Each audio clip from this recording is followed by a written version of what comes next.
Hi, this is Jim Starkworth, the publisher of Kitmaker Network and Armorama.com, and welcome to another Cracking the Box. Today we've got from Takom this SpPz 2 Luchs A1 A2, a 2-in-1 kit. This came out a few months ago. Sorry, we're just getting to it now, but been a little backlog. Very interesting multi-wheel vehicle kit. Certainly I've always liked these large AFVs, you know, with their multi-directional wheel turning, which goes all the way back to obviously the German versions of this type of vehicle. This is the modern version of those 8-wheeled German armored cars. So this one is 1/35th scale. Obviously, it's number 2017, and let's take a look on the inside. Actually, let's look at the outside box real quick. Color info and profiles were by Ammo by MIG. So MIG Jimenez put some research and development on this. This is probably where these guys hooked up, because I don't know if you know, but MIG now manages or helps manage their Facebook page and puts up stuff on that, which is cool. And on the side of the box, we've got a bit of a parts overlay here showing you what's inside. And let's go ahead and crack this one open. Oh, actually, let's go ahead and unseal the plastic on the bottom. Which shows you I have not even opened this yet. See, I really do first impressions of these kits. Unless, of course, my camera messes up and then I have to go back and redo it again, like I had to do with the Bantam reconnaissance car. Okay, well, let's go ahead and get a gander at what's inside. We've got obviously a very large hull section here in 2 pieces, and very crinkly, crackly plastic. They actually have the top of the hull inside of it. So, looking real quick at the bottom section, a lot of angular and modular design here. Looks very, very future techy. Underside looks very cool, very nice as well. There's just a lot of angles here. I just haven't seen anything like this before, to be honest, in terms of just a modern vehicle, I guess. I'm not sure this is I don't think this is designed. This was I'm gonna guess more like an 80s 90s kind of design, because it's certainly not an MRAP or something like that where it's designed to take explosions from the bottom. Otherwise, it'd probably have a V hull. But there's a connection point there that probably needs to be sanded off. I think that was just where, plucked out of the mold or something. Pushpin marks are up here on the tops of these things, so not too much of an issue. And let's see what the fit on the upper section's like. I think it's going this way. Looks like this was all molded in one piece, because I don't know if you can see, but unless that's part, I guess maybe that's just part of the vehicle. Let me look at the front. Okay, there's a pin that goes through there. I'm like, wow, that doesn't make sense. So you can see up front here, if I can get it focused, see that little section there that they clearly show on the front of the box is a there's like a hinged piece right here, I guess. So that's where that goes in, and then there's a piece that lays over this. That's in the box probably still. Now, to be honest, this doesn't seem like it's matching up very well. I mean, in terms of, there's 2 pins there that should lock in place, but I'm having a hard time getting them to lock in. I mean, I guess they're locked in now. But, yeah, not amazed with that fit. It's okay. There's nothing like wrong with it in terms of alignment, but there's a little more gap there than I would think there would be. Especially on this side. Like, I've got the back, bad time for a phone call. Alright, just picking up here. So yeah, the fit in the back looks very good. You can see that looks right. And then moving up front, we'll check the back on this side. That's good. But yeah, this front corner, you can see, isn't quite sitting flush. It might be these pins. So I would imagine maybe they don't look like they're doing a great job in terms of fixing that in place. So maybe just remove the pins and you'd probably get a more flush fit there. But yeah, a very interesting design. Again, some issue there with the side. You You can see there's a little bit of a gap in the side, more than maybe you would think. So, all right, moving on. The turret goes on obviously like that. Not a very big turret, very small.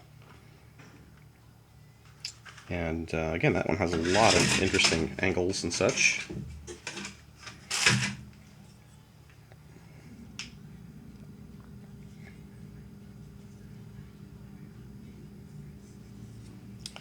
All right, let's move on to the first sprue here, which is folded around.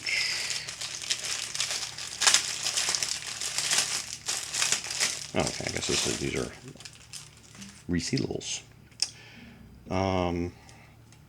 That's that piece that's on the front. Oh, so the way they've done that is actually interesting. There's no actual separate pin. They've got the pin molded into here. If I can get the camera to cooperate. Yeah, there you go. So I'm not sure what that fold down piece does, but that's what's there. Details on like some of the doors like that are nice, although you would think that that handle there would actually be a handle, if that's what that is, and not molded on. Kind of cooler. The bottom part of the turret, which looks good. Let's see how the fit is on that.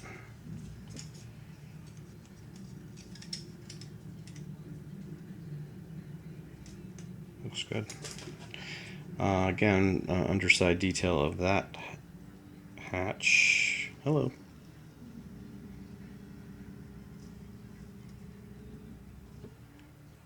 Now, I am noticing some of the push pin marks are very noticeable, like there on the. I assume that's the underside, and the other part was the top side. Yeah, that's the top side, I think.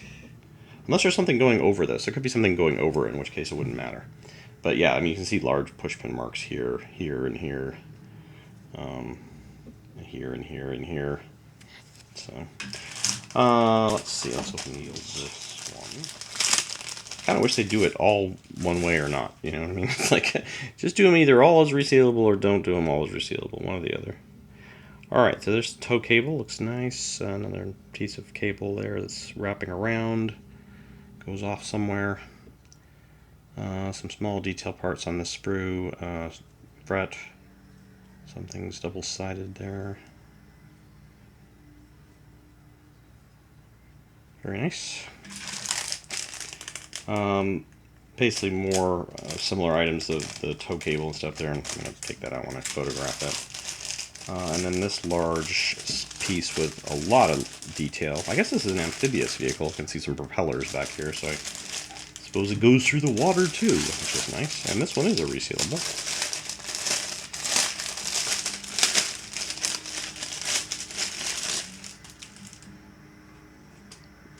So there's one of the machine guns. It's like a modern version, maybe an MG34 or something. Germans still use that. Yeah, there's the propellers I was speaking of. And there's someone outside my door with a blower. Hopefully that's not coming through the microphone very loudly, but yeah, sorry, I can't control the guy with the blower. Go away, guy with the blower. Blow dust somewhere else. Alright. Not wanting to focus to... Oh, there it goes. So some nice tools there. Double shovels. This one doesn't mess around. It gives you 2 shovels. And let's go ahead and open up one of the wheels. Take a look at those. Now, it's interesting that it's an 8-wheel vehicle with 16 wheels in here. 1, 2, 3, 4, 5, 6, 7, 8. Yeah. So I'm not sure why. I guess there's... Oh, it's 2-in-1 option now. So one of these vehicles has one style wheel. And obviously the other one has another.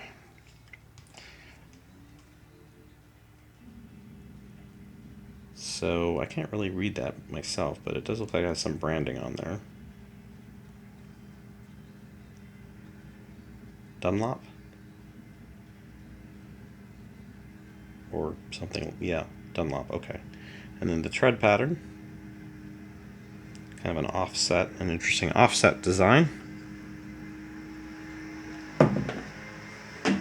He's coming back. They're serious about their leaf blowers here in California. Yeah. We don't mess around. They're all gas powered. In a state, you'd think that in a state that's so eco whatever, you'd think that gas powered leaf blowers being run in practically every yard gardening company, blah blah blah, would draw some ire. But nope, people need their leaves blown because back in the old days, we actually used to rake things up and then dispose of them. Now people just blow it somewhere else and then it's out of their way. That's the world we live in now. Where you blow your leaves over into your neighbor's lawn and then they're gone. So, all right. So that's not exactly what happens, but it does happen sometimes. They blow things out into the street and then they like to let the street cleaners come along and get them. I can't get this one to focus. Yeah, I think these are different brand. I don't think. Well, maybe that does say. No, that says Pirelli. I think. If I can get the darn camera to cooperate. Yeah, Pirelli. Yay! And then these have a much kind of more road tread type pattern. So, all right. Well, moving on. One big bag of plastic here with a duplicate. This is all the road suspension and underside details. The steel wheels, the brakes, and of course, since there's 8 wheels, we need 2 of these. There's actually even those have some kind of cover there. So yeah, these look nice because there's no need to do both. Get some of the detail there on the road wheels, internal covers, some of these underside suspension arms, beams, whatever they are. Axles, I guess, more like axles. Some of the shocks. Shocking. And yeah, looks like a nice level of detail here. Good, good.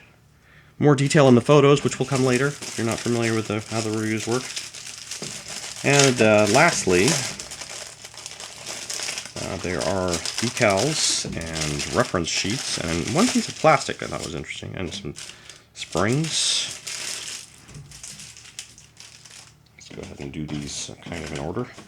So last bit of plastic is, not sure what the heck that is. It looks interesting. Let me actually pull that out. This looks like it's a canvasy kind of thing. All right, so we've got some springs and various details here for the suspension. And then this plastic piece, which, oh, it's not plastic. It's one of those weird vinyl things, flaps. Weird vinyl flap things. Is that? Don't have any idea where that goes, but yeah. See if I can get it to. Come on, camera. You can do it. I believe in you. I believe it. I don't believe in you. Yeah, there we go. All right. So yeah, nice. All right. So those will all get photoed as well. And the decal sheet. It looks like it's not really openable. You kind of can see through here, right? I'll have a photo up for this, but it's got K4 decals in here. It's got some German plates. I guess the little kind of warning you're getting too close types of things. Oh, and this photo etch did not fare well. It's got badly kind of bent, but don't think it'll. I think it'll probably straighten out. But yeah, interesting color on this as well. And again, I'll put a photo in. I don't want to really have to handle it anymore to potentially mess it up. Okay, so some reference color sheets for this. This is probably the first version and second version. And this is the things that MIG helps supply, I guess. Camouflage patterns on one of them. 3-color camo. And the other one's more of just a plain, I guess, olive drab kind of color. A correction sheet for, I guess, those parts. Quite a few corrections, actually, for different parts, different areas of the instructions. And a large manual. Special thanks to Mr. Ernest Beck for his help to this project. So some parts listed. You start with the underside hull and details, and then you have a mixture of line drawings and 3D CAD drawings here. Kind of interesting. Going back to the line drawings, and I'm just going to kind of skip through this. But yeah, looks like it goes together pretty easily. It's a lot of repetition with the 8 wheels, I'm sure, in terms of various parts that are on the vehicle, probably having to redo those same sections over and over, up to 8 times. There's the machine gun, which does look like the front barrel of an MG34, but I might be wrong. And it's probably some new modern designation, which I'm sure someone will put in chat or on the site. All right, well, let's take a look at those photos, shoot some photos, and take a look at the photos, and we'll come back and conclude.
All right, well, I hope you enjoyed the photos of the it says Spähpanzer, right?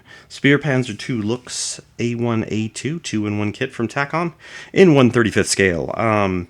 Looks like a good, interesting release in terms of just modern, armor. We're very thankful to Takom for supplying us this sample. I wish they would send us some more. We will be happy to hear any feedback you guys have on this or comments below, as well as you can feel free to like this video whether you're on YouTube or our website. It is, I believe, available for a build review or build feature / blog, something like that on our site. So take a look on our sample sheet if you're interested in what we've currently got available. And again, for those of you who don't remember and covered in previous videos, those sample sheets are usually listed on our home pages. For Armorama, for example, it's under the reviews section. It'll say available samples, and there's a link. And that takes you over to a Google Docs or Google Drive now area, which you would probably need to access via Google account maybe or something. I don't know, but it's basically just a spreadsheet. So, The contact information is listed there as well as on our site about who to contact and so forth. So, thanks again for watching, and we'll see you next time on Cracking the Box.